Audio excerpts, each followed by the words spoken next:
Hey there. Okay, let's these are the pins on my microphone. This is my family coat of arms. That's Buddy Christ from the Kevin Smith movies. This is I got this with a knife set, a really nice knife set. That's yeah, Gladiator series. And this is a pin I designed for the Hard Rock Cafe when I worked there as a younger person. Um, that we call that a guitar pin. Every pin has their story, right? Lots of creators, YouTube creators, have pins on their microphones, and if their microphone is in frame of their camera, then they're showing off some kind of some reference. You don't put something like that out there unless someone else gets it. So every creator's pins are their own story now, isn't it? Welcome back once again. It is time for the golden age of DC Comics, 365 days, where I take a well-loved coffee table book given to me about 2 decades ago by one of my best friends. It has been surfing my coffee table ever since, and has been a constant source of comic book shop style conversations, the kind I wish to recreate today right here with you. So pull up a chair to the coffee table, grab a cuppa, whatever your favorite is, and join us. You are welcome here. Thank you so much. You are the most important part of this show, our show, this conversation that we're having about comic books every day. We've been doing it all year long, and we're just going to keep doing it. So keep showing up, and we'll keep talking about comic books. I promise. And because there's so much to talk about. I love talking about comic books. We're going to use this 365 days book for its intended purpose. We're going to open up to today's date, which is November the 28th. We're going to look at some comic book art of an antediluvian age. We're going to read the blurb, and then we're going to talk about comic books. And we're going to talk about comic books every day for the rest of the year. That's right. This is a 2004 Abrams publication, written and curated by Les Daniels, Chip Kidd, and Geoff Spear. And I put the link to its Amazon page in the description if you'd like your own copy. You can play along at home. It will look great on your coffee table, and it makes a great gift for a geek, especially in this holiday time. You know, use that, that button. If you had a comic book fan in your life, how much fun have we had with this book all year long so far? How much fun do you think they're going to have? It's a really interesting book. See, this is the dimensions of a comic book, usually. But the spine is over here. And so we read this like that. So these aren't actually comic book pages or comic book reprints. These are photographs, zooms, close-ups of aspects of pages, covers, and the art in particular, and sometimes advertisements as well. This book is a history lesson. It's about the publishing industry. It's about comic books. If you love comic books, well, here is the genesis. Here's our 0 year, 1937. Something like that, I learned so much about this lifelong love of mine of comic books. I'm also a professional chef, so I guess there's a part of mastery when you become mature and old enough. You have all this physical muscle memory, you have all this gnosis, this instinctual love and information all bound together. Gnosis, gnosis. Look it up. And a good comic book will have you looking up words in the dictionary and thesaurus. I've always been a fan of that. This gnosis, this love, and you can wrap it all up, and you express it through this, like something like this book here, and have conversations, talking to other comic book lovers about this. Why we love this in the first place. Yeah, and it all starts here. This modern mythology, all these movies that we're either liking or hating these days, and this change in culture, and how do these how does this American mythology of pop culture fit into the 21st century's ever defining, ever changing definition of pop culture? I mean, are these bugs in amber, or are they still scurrying upon the grand leaf of life? Let's talk about it. Let's do it. We're going to open up this book to today's date. It's November the 28th, and we've got a team photo, and it's art by George Papp. This is from Leading Comics, number 1, winter of 1941. And we have the money shot here. The 7 soldiers of victory. Count them off. 1, 2, 3, 4, 5, 6, 7. That's the end. Wing is the Crimson Avenger's sidekick, who is the 8th and also the unknown soldier of victory. Yeah, that's we're gonna get to Wing another day, and we're gonna talk about the unknown soldier of victory coming soon. Yeah, I want to talk more about Wing, the 8th, 7th soldier, and the unknown soldier of victory. Yes, because Wing sacrifices himself to save the team. But it's comic book death. He's coming back, apparently. Let's read the blurb. It ain't the Justice Society of America, but here is a nice group shot of the 7 soldiers of victory, who struggled through 14 issues of Leading Comics, and then were replaced by funny animal characters like Peter Porkchops. One impediment to popularity may have been that although each of them had a costume, they were a little short on superpowers. From left to right, we've got Green Arrow and Speedy, the Crimson Avenger, the Shining Knight, Vigilante, the Star-Spangled Kid, and Stripesy. Yeah, right there. Mm-hmm. And remember, Star-Spangled Kid, Sylvester Pemberton, was unique that he was a kid superhero with a grown-up sidekick. Speedy, Roy Harper here, the ward to Green Arrow, I believe was the second kid sidekick in DC Comics. The Crimson Avenger there, that's his second outfit, is either that's an Eclipse or a bullet in the target. We don't know. It's out there. But this character appeared in Detective Comics number 20 and is basically and technically splitting hairs. You know, there is an answer. There is a trivia answer for everything. And who is DC Comics' first costumed superhero? The answer is the Crimson Avenger. And there's the Shining Knight, Sir Justin, who is the only member of the team to have literal super strength and superpowers. There's the Vigilante, and of course there's the Kid and Stripesy.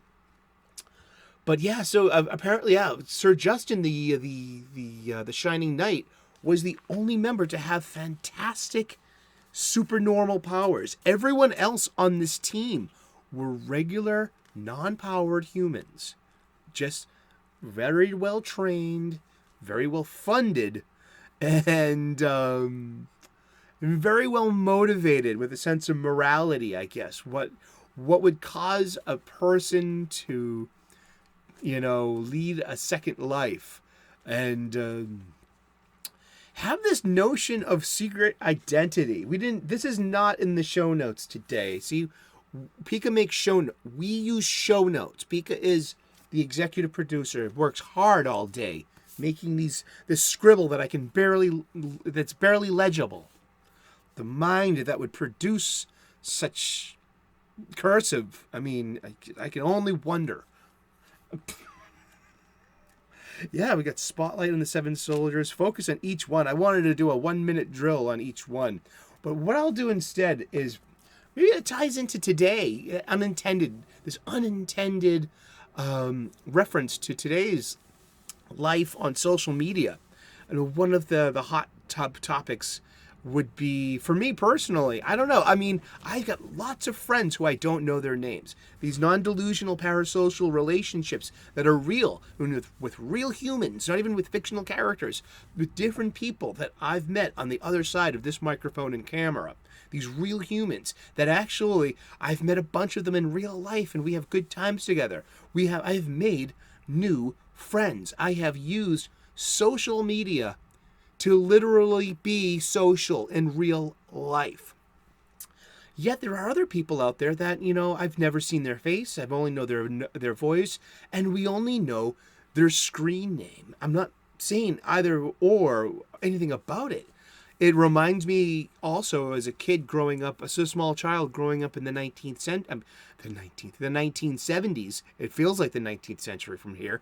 We had CB radio, Citizens Band Radio, and that was a big boom. Part of a big fear of mine is that YouTube and this YouTube creator culture we have might just like peak and fizzle out like CB radio did. CB radio had a huge heyday. They made movies about it. They were saying songs about it. It's a big part of the 1970s culture. If you see movies of that time, breaker, breaker, 1-9, breaker, breaker, 1-9, and we got Smokey coming down at you, bandit. We rogered that.